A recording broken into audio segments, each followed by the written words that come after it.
नमस्कार दोस्तों, आप सभी का स्वागत है कृष्णा गुरुजी में। दोस्तों, आज हम इस वीडियो में आपके साथ भगवान श्री कृष्ण की कहानी शेयर करने वाला हूं, जो आपकी सारी चिंताएं दूर कर देंगी। दोस्तों, आपको इस कहानी से बहुत कुछ सीखने को मिलने वाला है, इसीलिए इस कहानी को अंत तक ध्यान से ज़रूर सुने। तो बिना समय गवाए चलिए कहानी को शुरू करते हैं। दोस्तों, इस कहानी की शुरुआत होती है एक बिजनेसमैन से, जो अपने बिजनेस को लेकर काफ़ी चिंता किया करता था कि क्या होगा आगे आने वाले कल में और कैसे काम आगे बढ़ेगा और उनके इस व्यवसाय को उनका बच्चा संभाल पाएगा या नहीं। दोस्तों, उस बिजनेसमैन का एक लड़का भी था, जो उनसे काफ़ी बार कहता रहता था कि पापा, आप मुझे हमारे इस बिजनेस को संभालने का एक मौका दीजिए, क्योंकि अब मुझे भी बिजनेस करना आ गया है। लेकिन वो व्यक्ति अभी भी अपने बेटे को मौका नहीं देता। दोस्तों, एक दिन इस बिजनेसमैन को दिल का दौरा पड़ जाता है और इसके चलते उनको हॉस्पिटल में भर्ती किया जाता है। जैसे ही ये खबर उनके बेटे को पता चलती है, उनका बेटा दौड़कर हॉस्पिटल में पहुंचता है। बेटा हॉस्पिटल में पहुंचने के बाद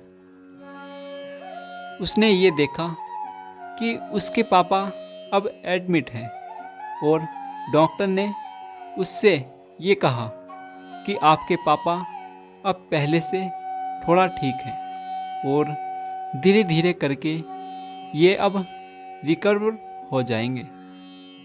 फिर उस लड़के ने अपने एक दोस्त को कॉल करके वहाँ पर बुला लिया।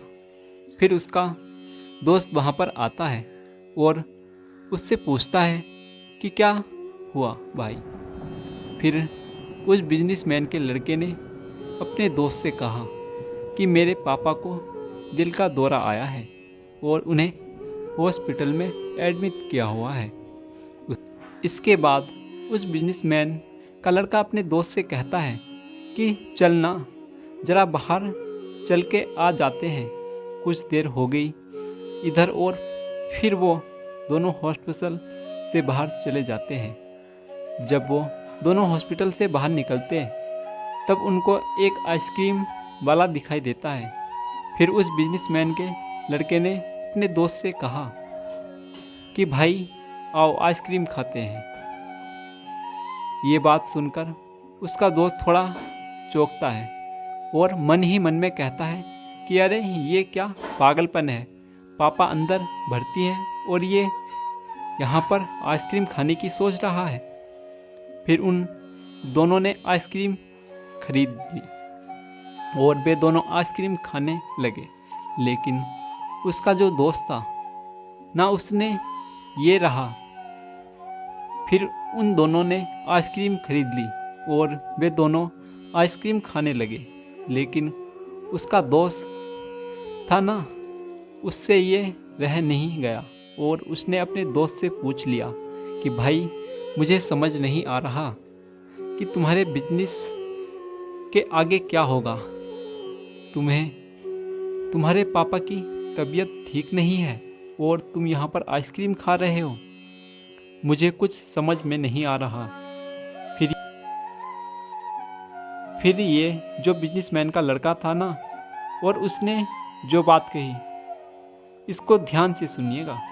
उसने अपने मित्र से कहा कि मुझे ये मालूम है कि तू ये सोच रहा होगा कि मेरे पापा एडमिट हैं, यहाँ पर आइसक्रीम चल रही है, मज़े चल रहे हैं, पर ऐसा कुछ नहीं। मैं भगवान श्री कृष्ण का बहुत बड़ा भक्त हूँ और उनकी दो बातें हमेशा अपनी ज़िंदगी में याद रखता हूँ।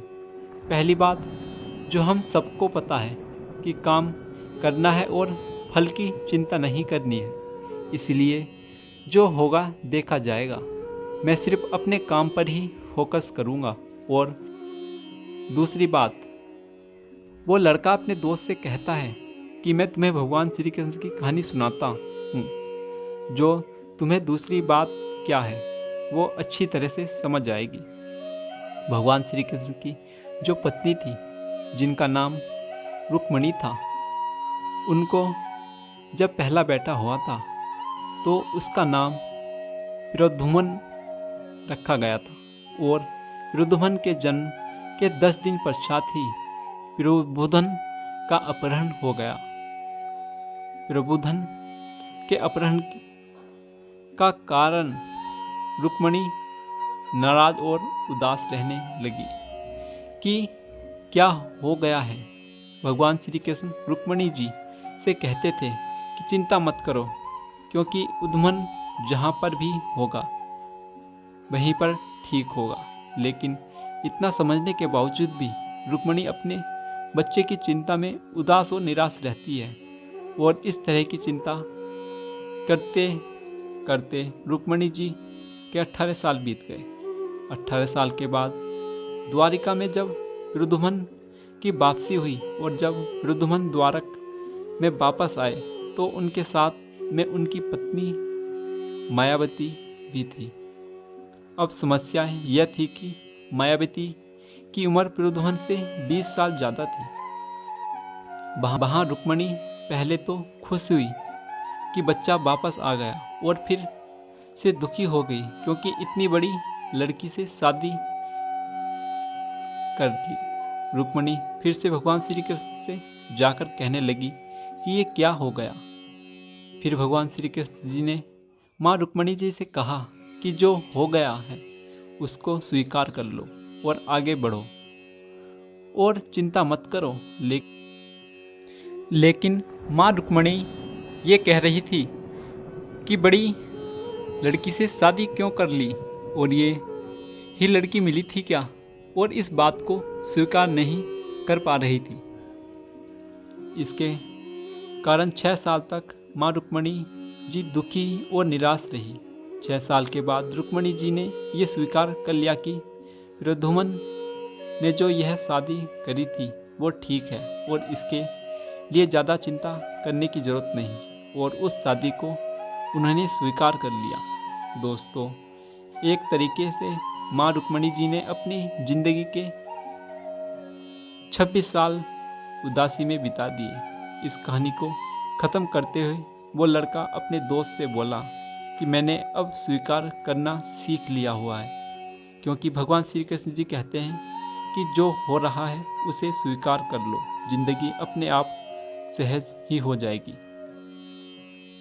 दोस्तों, यह छोटी सी कहानी हमें 2 बातें सिखाती हैं और यही बातें आपके साथ शेयर करना चाहता था कि हमारी ज़िंदगी में जो कुछ भी घटता है उसे स्वीकार करना सीख लीजिए और फिर ज़िंदगी अपने आप सहज हो जाएगी। हमारे नियंत्रण में जितनी भी चीज़ें होंगी उन चीज़ों पर तो हमें ज़रूरत नियंत्रण रखना चाहिए, लेकिन जो चीज़ हमारे नियंत्रण से बाहर है उन चीज़ों को हमें स्वीकार कर लेना चाहिए।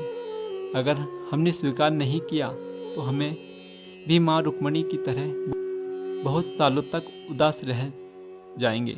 दोस्तों, आज की ये कहानी आपको कैसी लगी और आपको इस कहानी से क्या सीखने को मिला, ये हमें नीचे कमेंट में कमेंट करके ज़रूर बताएं। और साथ ही अगर आपको श्री कृष्ण जी की ये कहानी पसंद आई हो तो इस कहानी को अपने दोस्तों के साथ शेयर करें।